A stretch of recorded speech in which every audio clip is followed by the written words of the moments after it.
Good evening. We'd like to welcome all of you to our mandated reporter training. And this training is for volunteers to let you know about some of the recent changes that have happened in the Pennsylvania state legislature.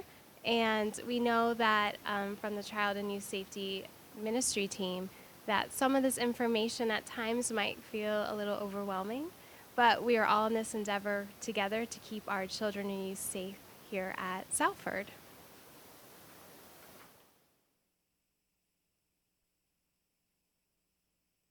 So the agenda for today, we'll be looking at our current policy, the volunteer requirements, as well as the definition of mandated reporter, types of abuse, our role as volunteers, and our reporting procedures, as well as question and answer time together.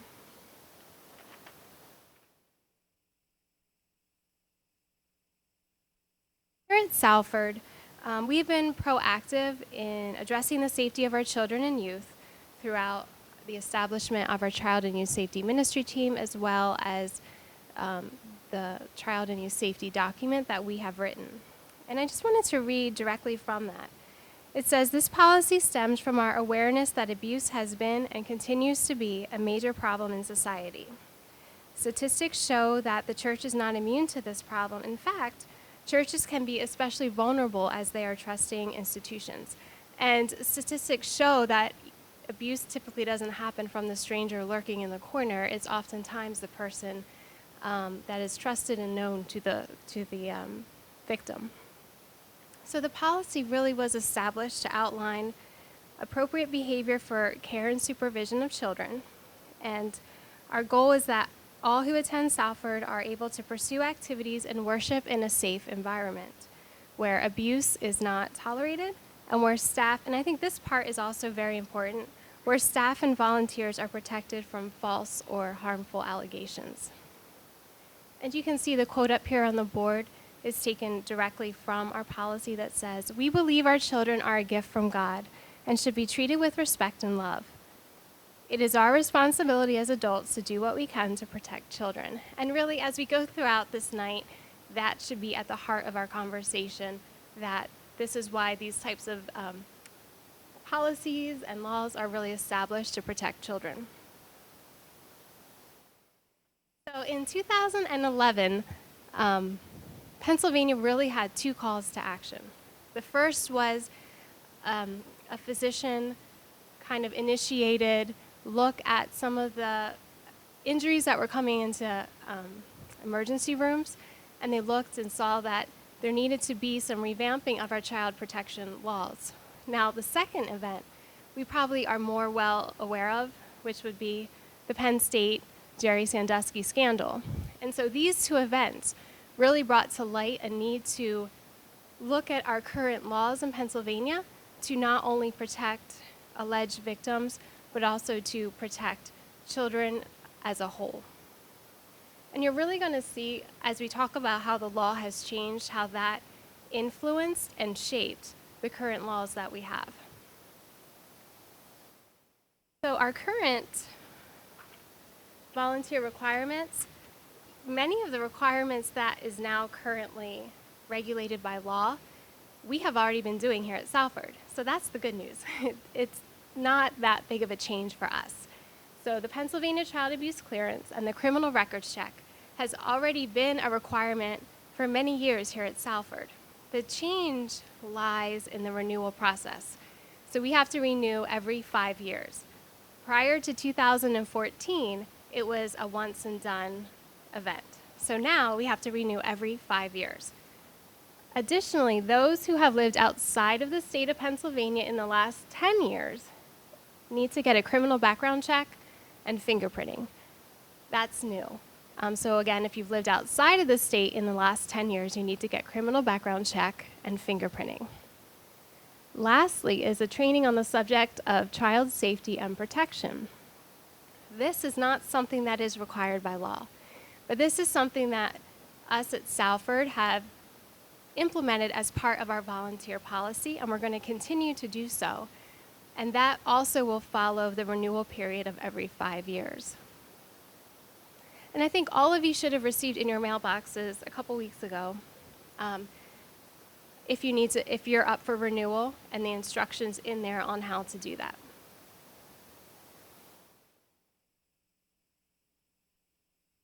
As we think about the current changes in the law, I think it's important to think of it as twofold. First being the paperwork requirements that we just discussed.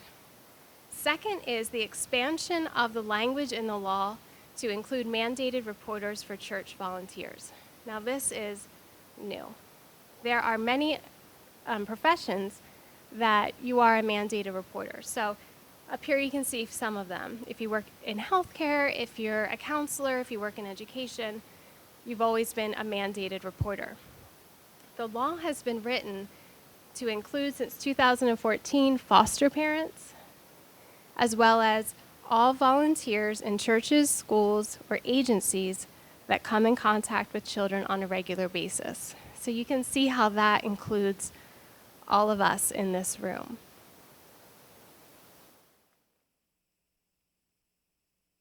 So all volunteers in churches who, on the basis of their role as an integral part of a regular scheduled program, so whether that's in the nursery, in Sunday school, choir, you accept responsibility for the child the time that they are in your care.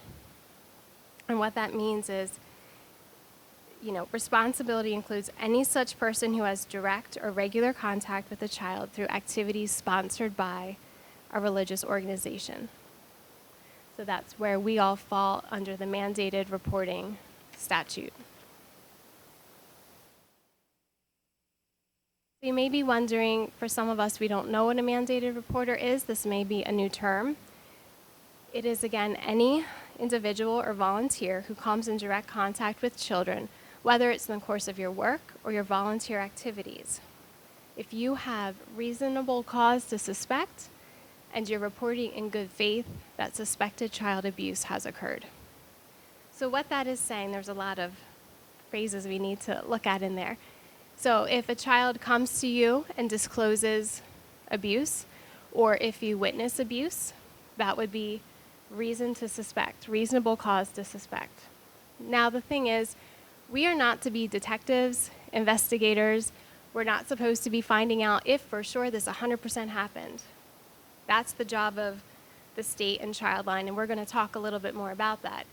Your job is, if someone comes before you or this information comes before you and you have reasonable cause to suspect.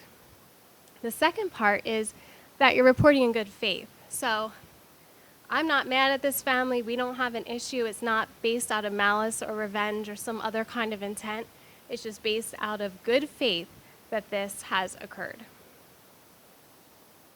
Now, this wording with the reasonable cause to suspect and good faith is written in the law to really protect us as mandated reporters from any kind of legality that could stem from reporting an issue. So it's really put in there to protect all of us as mandated reporters. I think as we talk about mandated reporting, it's important to talk about the different types of abuse. There's physical, neglect, sexual, and mental injury. Physical abuse is when physical injury is inflicted on a child with cruel or malicious intent. So that would be unexplained bruises, broken bones that maybe typically wouldn't be during childhood, slapping, hitting would be examples. Signs of neglect is a form of child abuse when someone withholds or intentionally does not provide a child with food, water, shelter, clothing, medical care, or other necessities needed in life. Sexual abuse is the deliberate exposure of minor children to sexual activity. This means a child is forced or talked into sex or sexual activities by another person, or forced to view sexual activities by other people. And the last one was mental injury, and I did not find a concise definition of that, but mental injury really would be like verbal abuse. But I think if you look at all the other types of abuse, you could argue that all of them would inflict mental injury on a child or victim. So now that we know that we are all legally required to be mandated reporters, and we understand the definition of what that means, what do we do? What do we do if a child comes before us and says that, they've been abused or that we suspect abuse? So the first thing is to stay calm. This can be a very emotionally overwhelming experience as both someone who hears this information, and it can feel like a lot, but as the trusted adult that the child goes to, you need to stay calm for them. Give emotional support. Remind the child that they did the right thing and that it is not their fault and that they did the right thing by telling you what happened. Assure the child that you will do everything you can to help them, but do not tell them you will not tell anyone or that you will keep it a secret, because you can't as a mandated reporter. And if the alleged offender is a credentialed pastor, you need to contact a member of the Child and Youth Safety Ministry team after completing your report to Childline. And Childline is a state agency that receives all the information for suspected abuse reports, and then they launch the investigation and follow through on that process. And I'll talk some more about that in a little bit. And then lastly is to maintain confidentiality in regards to all conversations with the child. Confidentiality really is key. It's such a sensitive topic and such can be such a difficult thing that you need to really have confidentiality as you engage in this process. So this next part is the procedure for reporting child abuse. And the law is very firm and very explicit in the language it uses for mandated reporters. And I think this is taken directly from the law, and you can see it's pretty straightforward. So mandated reporters are to report to Childline, and they are not to report in and up within your organization. And so I think we all know where that came from 2011 through Penn State, how people were afraid to, report up and within, and it got covered up. And there are other organizations where that has happened, where maybe people at a higher level are covering up cases of abuse that are happening, incidences. So that's why that is in there, and it's pretty explicitly stated. It also says that as a mandated reporter, you shall report immediately to Childline. Now, legally, you have 24 hours to make a report. It doesn't have to be immediately. You have 24 hours to make a report from the time that the suspected abuse has come before you. So once you make your report to Childline, you should notify a member of the Child and Youth Safety team or one of our pastors. And the last part of this is, because it is a legal mandate, if you willfully knew about someone being abused and you did not report it, or you withheld that information, you can face criminal charges. And that's something that I know the district attorney in Montgomery County is very serious about, because they're starting to prosecute a couple cases of teachers who knew information and did not report it. And I know that feels a little harsh and maybe a little scary, but it really is to protect the children and to keep them safe in these types of situations. So in terms of our reporting procedures, the first thing you do is report to the state. And you've heard me say that a couple times, referencing Childline. There's a couple ways to do that. In 2014, they established the Child Welfare Portal. And for those of you who have done your renewals online for your clearances, you will have had to set up an account through that. So you would just log on, and it talks you through the entire thing of making your report. So it's done electronically. Now, if that's not something that you feel comfortable with, you can call Childline directly. It's a 1-800 number. And really, prior to 2014, that's how everyone made a report. You called Childline, you speak to someone, you give all the information you have, and then you fill out a form that's a CY-47 form. And I know the office has it, and you can find it online. You fill that out, and then you send it to the Office of Children and Youth. but you can do everything through this portal now that's supposed to make it easier for reporting suspected abuse. Within the institution, you will report, once you've reported to Childline, you will report to someone on either the Child and Youth Safety Ministry team or one of our pastors.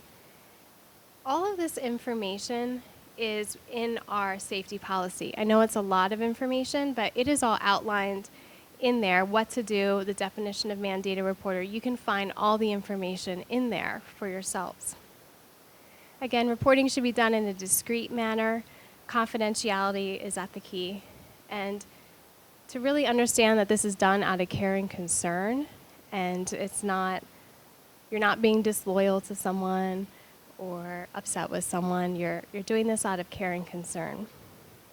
Now, as I shared in the previous slide, the law is pretty firm with do not report up and within, but we all know that it's not always black and white. It's not always clear cut. And you are able to seek counsel from either a pastor or someone on the Children and Youth Safety Ministry team. You are able to seek counsel and to kind of process that with them to see about the reporting, if it's merited or not. Now, if you find yourself in a situation where maybe the person you talk to says, I don't think I'd report, but your gut tells you you should, you need to listen to your gut, because ultimately you're the one who's held legally responsible, not the person that you checked in with. And I think it is important. Sometimes you have to trust your instinct in situations like that as well. So it is okay to check with someone, to seek counsel with someone, again, in a confidential manner. But ultimately, the responsibility lies with you as the mandated reporter.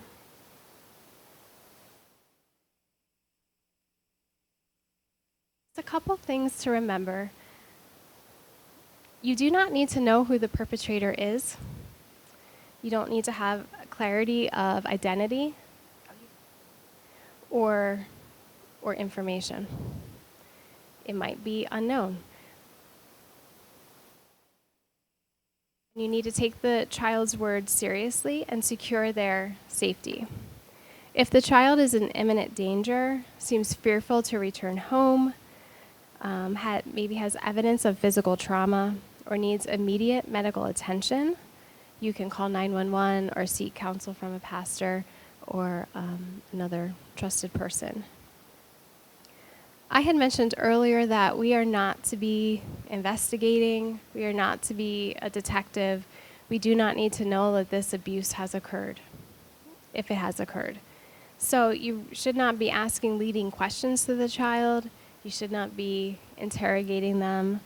You should not make any suggestions to the child about what may or may not have occurred, how they may or may not feel. You really are just writing down what they said, because once you report to Childline, they'll send probably someone out to check with the child, and that person is trained in how to interview and handle that situation. And we don't want to interfere with the integrity of that process by possibly leading or swaying the child in any way. So we leave that up to Childline. And I also wanted to mention that sometimes there's the perception that agencies such as Childline are looking to take the children out of the home in a situation like that, when really they're looking to keep the child in the home and to provide support to parents and to keep the family intact. That's really the goal, is to keep the family intact, not to take the child out of the home. Now, there are situations where the child has to be taken out of their home to ensure their safety and their physical well-being or their emotional well-being, but that's more the exception than the norm. And I think oftentimes people are fearful to make a report because they think that someone's going to show up at the door and take the child out of their home, when that is not typically the case.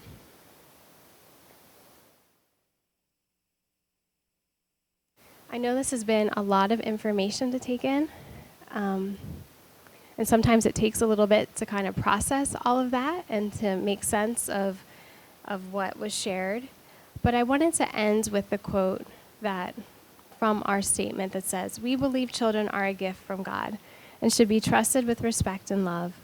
It is our responsibility as adults to do what we can to protect children." And that, again, is really at the heart of why we do what we do here.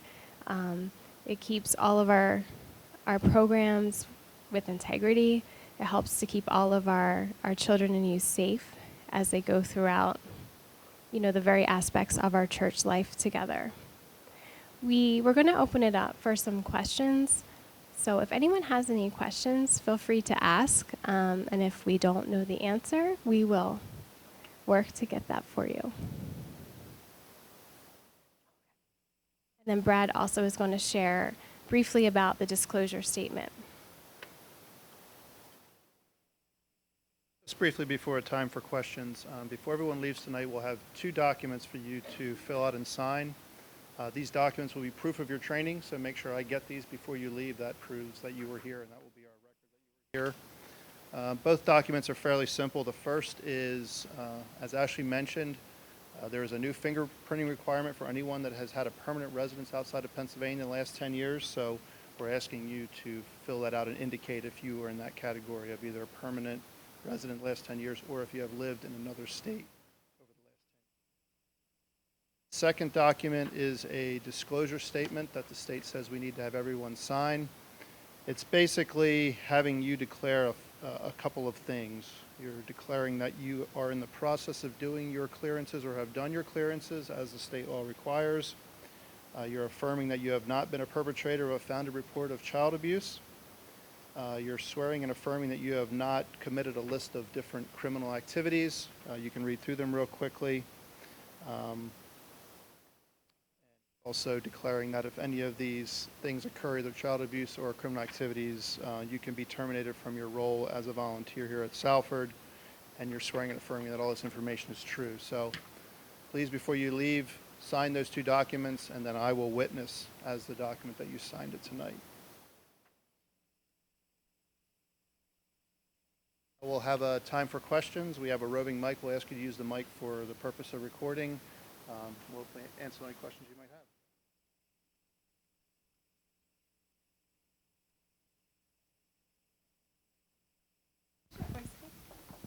Yes, we have Cindy Moyer, Karen Zaire, and Donna Derstein, who could not be here this evening, and Brad. Oh, and yes, myself.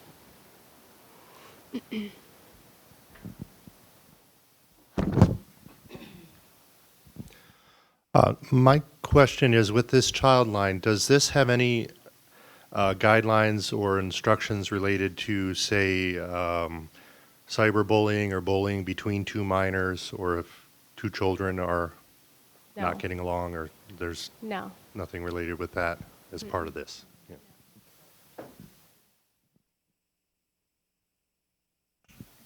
Does this apply, like if we're in the grocery store and we see a parent really abusing a child, how do you handle that? That is, Pennsylvania law has been changed to include that all residents of Pennsylvania are submissive reporters. And so that would fall into that category that, yes, you could report that incident as a submissive reporter as a concerned citizen.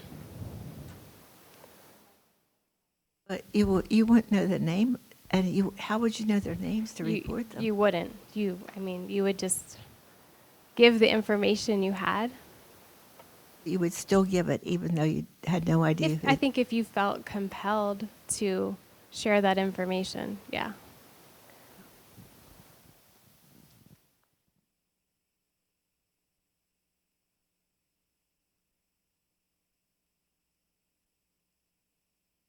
Any other questions?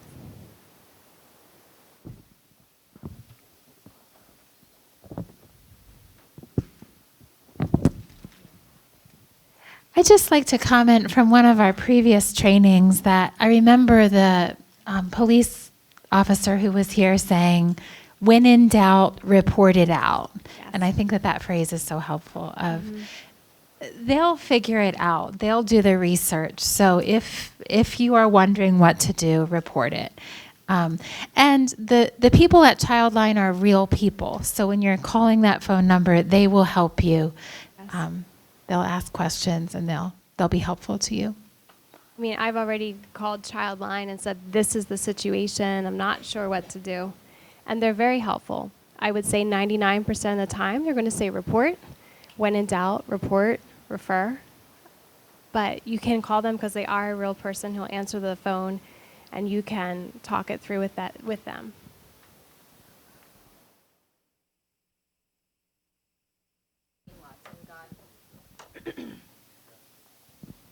I've had incidences, an incident where I saw abuse in a public place, in a grocery store, and went outside and got down a license plate number and gave that information to I think Childline. that would probably be the most identifiable information you could get to report that. Mm-hmm.